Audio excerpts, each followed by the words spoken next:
sommes sur le chantier de l'hôtel de police de Saint-Quentin en Yvelines. Suivez-moi, je vais vous le présenter. Donc je vous présente l'accueil. Un accueil très moderne, même s'il est encore en chantier, on ne s'en rend pas forcément compte, en rentrant par un sas de sécurité, un guichet d'accueil avec des personnels, et il y aura juste derrière moi des bornes d'accueil numériques et un robot pour orienter les usagers en 26 langues différentes, parce que la bonne solution, c'est pas toujours le commissariat. Donc je vous présente le poste de sécurité de l'hôtel de police. Le poste, c'est vraiment le cœur du réacteur. Là vous voyez beaucoup d'écrans parce qu'il y aura beaucoup de caméras vidéoprotection pour sécuriser le site. Plus d'une centaine de caméras avec une intelligence augmentée qui nous permettra de détecter tout événement atypique. Un autre mur d'écran là, c'est là où on aura le retour de toute la vidéoprotection des communes de la circonscription. On va aller voir l'accueil des gardés à vue qui arrivent dans notre commissariat. Là, à chaque fois qu'on va interpeller un individu, la première chose qu'on va faire, c'est qu'il va arriver ici, on va l'installer et on va tout de suite dire au chef de poste, ben voilà, on a interpellé tel individu pour tel fait, le chef de poste le note et va nous dire d'aller vers les cellules.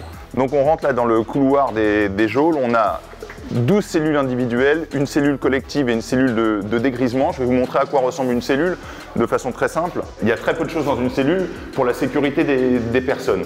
Alors là, il manque juste un matelas pour le confort, mais autrement, on sera dans cette situation avec des toilettes derrière, un point d'eau, un espace pour passer les plats pour la restauration et une lumière qui désinfecte en gros ces locaux en temps réel. Et je vais vous montrer la vraie innovation dans ce commissariat. Tout a été pensé pour gérer les flux et la distinction des flux entre les personnes gardées à vue et le public. Vous allez le voir ici, il y a une porte de l'autre côté et là, si un avocat arrive, il viendra de l'autre côté de la partie publique. Il ne sera pas obligé de passer par cet espace des geôles et donc tout le monde naviguera en sécurité.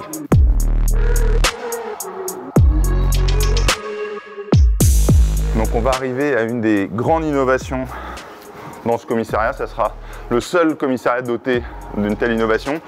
C'est un centre de tir virtuel. On aura deux façons de travailler, de se mettre en situation. Première façon avec des écrans qui entoureront. On évoluera dans un environnement et ça nous mettra en situation. Et la deuxième façon, ça sera avec des casques de réalité virtuelle, où là aussi, il y aura des scénarios. Alors on rentre là dans un outil qui nous servira au quotidien, qui est la salle de crise. Ce sera une salle opérationnelle qui nous servira à gérer des situations avec les différents partenaires. Au-delà de ces crises potentielles, ça sera aussi notre salle de briefing au quotidien. Globalement, ça sera environ 300 personnes qui seront présentes, des effectifs qui sont dédiés à la surveillance de la voie publique, les effectifs en tenue, mais aussi plus d'une centaine d'enquêteurs, plus tous les services support de notre circonscription.